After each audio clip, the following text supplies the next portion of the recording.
What's going on, guys, and welcome back to the channel. So spur of the moment video. We did not plan on doing this one, but yet here we are.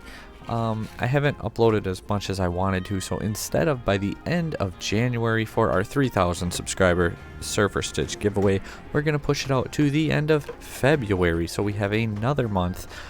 We hit just almost 200 subscribers with a week left in this month, and we're only 300 away. So at the rate we're going, we will hit it by the end of February, so I want to push that out for you guys. Like, share, subscribe if you're not already. Comment down below if you enjoy the video or if you don't, and let me know why. So I was curious. I wanted to say, what deck could I take advantage of just in time with? And looking through decks, Steel was one that initially I was like, well, they have the Beast. Obviously that's an incredible 5-cost card. Maybe I can do it with Steel. And then Emerald was another one. They have a lot of 5-cost characters that are very good, especially if you paired up with like a discard build with like Lucifer, because now you can make them discard 2 on turn 3. And then you also have your Have You Forgotten Me for another 2 discard. It can be kind of oppressive, but at the end of the day, I settled on Sapphire. If you want, link down below, or not link, but timestamp down below for when you can skip to the deck profile if you would want. So we are going first. I did kind of record this and messed it up, so I'm re-recording it once again, doing our replays. If you're interested in doing replays on Pixelborn, just download a screen recorder, record your screen, then you can do your replays. If you have editing software, you can put them together and cut stuff out and do all that fun stuff too, but you might not. So anyway, we obviously have a lot of 5s, and I did notice I did not play optimally in a few of these. But anyway, we're going first. We have our turn 1 card, we have our turn 2 card. For some reason we get rid of our turn 3 card, which is just kind of odd. This hand, I mean, Big Queen would be nice to hit, but at the same time you don't necessarily need her. You can put a body on board right away.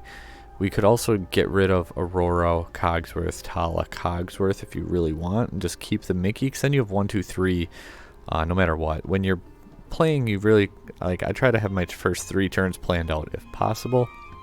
Instead, we do hit double Goofy. Hades, that's unfortunate. This card is glued to our hand. We play 3, and you would guess that we're playing like 8 the way it's in our hand. Nothing to Hide is just an incredible card. So yeah, our opponent is choosing. Stay tuned. We're doing our how to build a deck, where we go in depth on the theory and the reasoning. We see our opponent's hand, and there's really nothing too worrisome. He's got a couple evasive minis, Maui obviously to keep an eye on, and Simba, but he's got no turn 1 plays, so that's really good for us. We hit our Just for Time, which is good. We hit into a Cogsworth, that's also going to be good. We can go ahead and get rid of the Maleficent, then put Gramatala on board to either just keep questing or to build our Inkwell. But our in-depth deck building guide on how you can build a deck and things you can do to help curb, like, oh, I didn't even think about playing that card. Well, I made this guide to hopefully erase that and get it where you don't have that, oh, I should have played that card moment. We're past turn 1, we don't really need her anymore. Turn 3, going into Eudora here just because I felt like the 9 defense is going to put in some good work. We could have went Cogsworth and sat on him for a little bit, but at the same time I felt like get her out there, start questing for 2. If I lose her, it's less important, so keep her, or put her out, get Cogsworth in a couple turns. Now we see our 5-cost Queen right after we get rid of the other one, because that is just how it goes. Debated crashing the Tala, but at the same time I'm just giving my opponent advantage at that point because his Simba would survive it. So we quest, take a early 4-1 lead. Mother Gothel comes in, and we should telegraph this play that he's going to come down with Rapunzel and draw 3, but not that there's really anything we can do against it because it is ready and he has a bodyguard. Even if we wanted to, we cannot stop it, which is going to be unfortunate. Cogsworth comes down, and then sure enough, eventually, here we go. Think about it. Who knew draw 3 would be such a big brain play that you have to think about it for so long? Let me know how you like the speed of the video. I typically do like 2 times or 2.5 times speed on these types of videos just to help move things along, because I don't want to take 45 minutes to do 5 replays. No one wants to sit here for that long. So instead, we sit here for about 15 minutes, which I will take that. We hit another nothing to hide, so we can kind of just scope out our opponent's hand once again. So we do see another Rapunzel, still the one mini, a different evasive in the Goofy, the Tigger there, we know it's a 6 cost also, and then Eudora, which we're well aware of how she works. Not too worried about his hand though. There's not a whole lot there that I'm like concerned with. At the moment, a play he could attempt to go for would be like attack into me, take some damage, Rapunzel, draw. Having to attack, it'd have to be like Mother Gothel. So there goes the Maui. So like Mother Gothel, attack Cogsworth, take 2, Rapunzel, draw 2. That would be an option. Obviously, he's not going to do a ton or clear the Cogsworth that way, but just to get into a draw or to be able to do a little bit more. So we do see him do the attack, and except he came down with the Eudora first, which, I mean, I guess I kind of get, because she can quest for 2 on this next turn, whereas the Rapunzel, well, also would quest for 2, but would draw. Yeah, I don't see why he went Eudora. We get rid of her just because that 9 willpower is going to be slightly problematic. And now we're racing to 20. Can we get to 20 before our opponent can? We're sitting at, well, enough, but Hades is only 2. He's going to get 2 more draws here. And essentially it's going to come down to he's got to clear our board. He's got to get rid of all 3 of our characters because Hades is 2. And then anyone else would give us that last lore point. So he has to clear the Cogsworth, the Eudora, and the Grammatala. He could go like Mother Gothel, which that 3 would be nice to hit the Eudora though. So we hit Cogsworth there, which Simba would have done the same. And then Mother Gothel could do 3 to Eudora, but he just does not have enough on board. So unless he has something else in his hand, he is not going to be able to take us out. So he quests, and obviously it comes back to us now, and we're going to quest, and we get the win. So Steel Amber is our next matchup. I lost my video, you guys can see, but I cannot. Okay, we paused it just in time. Pun not intended. So, Cogsworth, Caterpillar, Nothing to Hide, Maleficent, Let It Go, Eudora, Maleficent. That's a lot of 5-cost cards. Could we have kept Caterpillar? Yes, but at the same time, we don't really have any play lines. We get to see their hand and draw a card. And that's about it. So we hit Sleepy, Queen, just in time, Mickey, Let It Go, Moana. I like this hand a lot. We got turn 1 option, multiple options. We got our turn 2 play, turn 3 play. Can go back to that 1 cost for turn 4 if we need to. We're going to go ahead. We drew the Cogsworth, so we're going to ink the Moana. See his hand, New World, Cinderella, Storm, Fire, and Simba. So a bunch of songs, a beater, and a little bodyguard. Okay, so he does have his 3 singers, so that turns on a couple of his songs. We see Raging Fire disappear, and he gets his Simba. So he's got protection there. We hit our big queen. That's good. We put Sleepy down. We go ahead and summon our other Sleepy then, the one that we drew off of the Nothing to Hide. Tiana goes away. He does have the Storm Rage on, and it does come out. So he hits us for 2, draws 1, and then Simba attack. But I'm okay with that. Like, I really am. Here we can go just in time for Cogsworth. Throw that down. We can go Queen into Big Queen right away as an option. We can even sing the Let It Go. We can go Mickey, which is the route we're going to go because we want to build that Inkwell up, especially given our hand. And then debating what we're going to get rid of here. We're already at 4, so if we go to 5 there, we pretty much our deck is live at this point. There's no need to necessarily shift up because it costs 3 to do it. And at that point, I just felt like I had better options.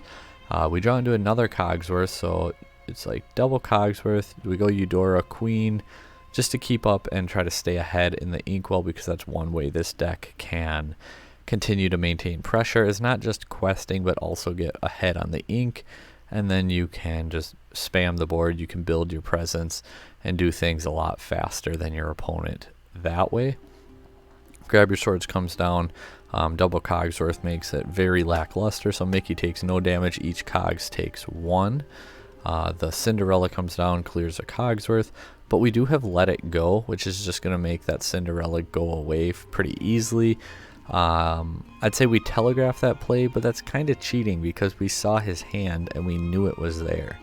We also hit another Mickey, so we can really ramp up our inkwell. We can sing it with Cogsworth, get rid of the Cinderella, crash into the Simba then and not lose our Mickey in the process, and throw Eudora down. So we don't necessarily quest, but we take control of the board presence. He's up to 8, and we saw the Whole New World, which again we knew was in his hand. He was able to sing it because of Gaston, so he can try to keep up his tempo here. Double Flute comes down, which actually made me a little nervous because that's 2 lore that he's going to be hitting quite often.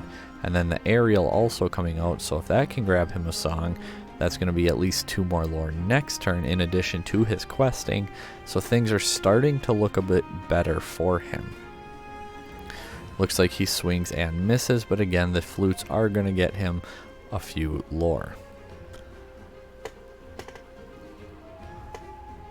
We go ahead and we draw into Maleficent. On the bright side, we have a nice new full hand now, so we can go just in time into our bodyguard. I don't think he's going to come after us, but now if he does, it's not going to matter. And then we can go ahead and throw Caterpillar down too, because the double flute, we're racing now, and I want to make sure that we get there first. So we do have double Hades too, which is going to be huge. Just in case any type of bigger threat or anything happens where we really need to get rid of it. He does in fact scoop, and we have another steel amber list, which actually it's the same player. We just happen to get paired up back-to-back games. We must have both got out, clicked on it so quick that it paired us right back up. So 2 Cogsworth, Grammatala, Let It Go, Sleepy, Caterpillar, and Mickey. Going first, we have no turn 1, 2 different turn 2s, 2 different turn 3s. That's not that good. I mean, Grammatala I should have kept, because if I hit a second one, it's still ink. So keep Grammatala normally in this scenario. Going first, so we don't need to Let It Go for going second. You could have. Weird how that little difference may matter. Again, Caterpillar 2, but I really wanted to hit my 1. We did hit a Grammatala. We hit 3 queens.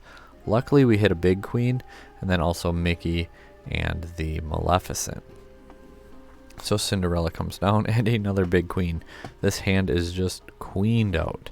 So we get rid of another little queen, and then we go shift into our bigger queen, and at that point we just quest mandatory effect just to use it up. While we wait for our opponent, he does have things like Let the Storm Rage On, Strength of the Raging Fire's not going to do a whole lot with 1, but if he puts the second one on and saying it, he could deal 2. We can get rid of that queen and then ramp with Mickey, so we're getting ahead on our ink again. We do have multiple 5-cost cards in our hand. We got a 5 on board, a 3 on board. This deck just puts out so much like mid-level presence early. We don't need Grammatala to try and quest for that. It would be better off just throwing her in our inkwell. And then we have Goofy to come in as a bodyguard. So we take a 5-0 lead. As far as advantage goes, it's kind of in our opponent's favor to a small degree. He hits a Whole New World, which means advantage is up in the air now. If I can get him to a point where he has to hard cast that, I'm in a good scenario. If he's in a spot where he can sing it and keep his inkwell full, that means he's in a better spot. So we have Let It Go. His only 5 singer here is the Ariel. So we can go ahead and sing Let It Go to get rid of the Ariel and then throw down a Maleficent. So now we're questing with our Queen and our Mickey for 3. And we have another 4 over here, so we got a potential 7. Beast comes in, we draw into a Maleficent. So we got 7 on board. He didn't do anything, so we can't challenge at all. Queen coming in clutch with the +4, -4 just for challenging. And then we hit another Maleficent. So he needs to pretty much get rid of Goofy first, and then between Queen, Maleficent, and Maleficent, he has to get rid of at least 2 of them. Not really seeing how he's going to be able to do it. Prince Eric can also attack and get rid of that way, but then you still only have 1 and 1. So he does in fact scoop, and now we're going second against blue-green. We have our Queen package, so that's good. Turn 1, 2. We have Popsicle as an alternate turn 1. We have Mickey as a turn 3, which also means by turn 4, all of this is live because of the ramp. So we're going second. We're also going to get another card. We have ink cards. We should have kept this hand. This is where I said I didn't play very optimal. That was like the dream hand, and we mulliganed ourselves right into a bad hand. We had a dream hand. We had turns 1 through 5 already in our hand, and we mulliganed it away for some reason. I don't always think the clearest. Sometimes I play and it's like, what are you doing? Other times, you know, you play pretty well. Anyway, so our opponent goes, and our turns now. We hit the Popsicle, so let's go draw. We have our Queen package, but I didn't feel like going for it at this point in time. He comes down with Develop Your Brain. Add a card to his hand, and we see our Aurora. One of the weaker 5s in this. Getting ward for your characters is kind of niche and nice in some scenarios. He has nothing on board, so Sleepy coming in exerted feels really good because it's not going to get quested or challenged most of the time. Then we can go ahead and throw away a Queen because our Inkwell, again, it's getting kind of full that we don't need necessarily that shifting presence. Throw it on the Mickey for the ramp and quest with the Sleepy. We see the Ratigan coming down now. So let's go ahead and get rid of the other Queen because we hit Eudora. I don't expect to be challenging him too much because of it. Actually, I can't look in the replay, but I believe that's evasive and just not sure what he's going to be doing. I decide to try to boat race instead of trying to challenge, so we get rid of that Queen, and the +4, -4 not going to matter. So we have Let It Go. We can go ahead and sing it. We can't hit the Pete, which is what I wanted to do, but then as soon as I clicked it, I'm like, he has ward. I can't do that. But at that point, it did not matter. So we can go ahead quest. We ramp a little more with another Mickey. Our opponent's got 6 cards total. We're sitting with 8, so we're in a decent spot. And he goes Popsicle, so he gets the draw, which is okay.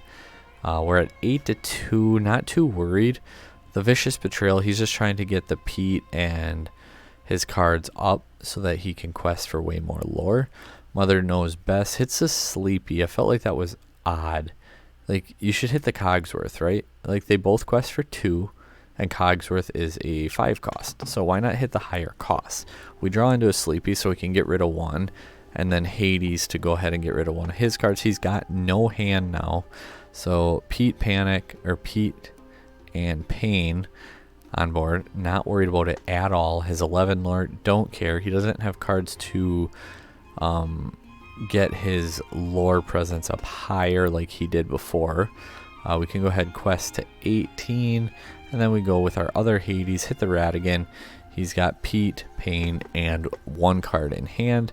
He's got to pull 9 because, well, we have a lot more than 2 on board. So that is it for our replays. Let me know down below what you thought. Like I said, I didn't play optimally, but that's okay. Sometimes we still do enough. Anyway, guys, when you watch the deck building guide, this deck breaks almost all the rules. This deck does not follow the curve. This deck does not follow my tips. This deck does not follow it. I won't say at all because our inkables are in check. We have less than 15 inkables, only 11, so that part checks out pretty well. Color split to me does not matter. Card types, again, that depends on what deck you're playing. We see our ink cost, we're at 11 1 costs. Okay, I like 8 as a minimum, 12 as a maximum, so we're near the max. We're still within check there. And we have 8 2 costs. 2 costs I prefer to be in like 10 to 14, so we're a little below, but we're on the higher end of our 1, so again, not too bad. 10 3 costs, which again in that like 10 to 14 probable range for most decks. Again, it depends, like just with your curve. You want to be able to, with statistically the majority of your hands have turns 1 2 3 planned out, and after that, obviously by the time you're drawing 4 more cards, there's so many variables that come into play. But if your opening hand can have a turn 1 2 3, what your opponent does too could change that, but as long as you have that 1 2 3, you're in a decent spot. We are playing 28, so almost 50% of our deck is 5 costs. Do keep in mind though that basically all these 5 costs become 3 costs because of Just for Time, and because of Mickey they also can get ramped so that we kind of skip turn 4 and can go right to turn 5 because of that extra card into our Inkwell. And additionally, Grandma Tala also can help with that. So between Tala and Mickey and Just in Time, we kind of get to skip turn 4 and go right into turn 5 twice.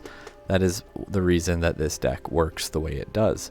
So for our characters, we do only have the 1/1 cost, our Queen, because it's a turn 2, 5 cost, 4/3, 2 lore. I mention it all the time, and the +4, -4 is incredible. You can have things like a Grandma Tala take down, that put him to 5. Grandma Tala can, well, okay, Maui's an exception because he would still have 2 and he would die, but Grandma Tala can take down a Maui. That's kind of cool. If you have your big queen, quest with your queen, get 2 lore. Maui goes down to 2, Grandma Tala goes up to 5, attack, and then you get an extra card in your Inkwell. Pretty cool. Turn 2 characters, we have 4 Sleepy, 4 Grandma Tala. I really like this card in aggro, especially because of that right there. The 3 willpower means grab your swords, does not kill it. Okay, on to our 3 costs. We have our Caterpillar, just the 2. Could argue to play more because it's a 3 lore quester, it's a 3 willpower, it's inkable, it checks the 3 boxes that we want it to.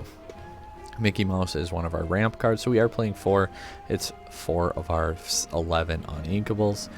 And then our 5 cost package, we have the Eudora, the Bodyguard Goofy. You could argue Maximus has a little lower willpower, but the support helps you when challenging. Personally, I am not trying to challenge much, if at all, in this deck, and that's why we went for the higher willpower with Goofy. Moana being a 3 lore quester. This is probably the card, Moana, that I would swap. I'd take 2 Moana out for 2 more Caterpillar, because I think we have enough other 5 cost cards, and aside from willpower, it's the same thing at that point. So this card I think should be 2 more Caterpillar after playing a bunch, and that's the only change to this build I would make. We have 4 Queen, we have 2 Aurora, again aside from Moana, probably the next lackluster 5 cost.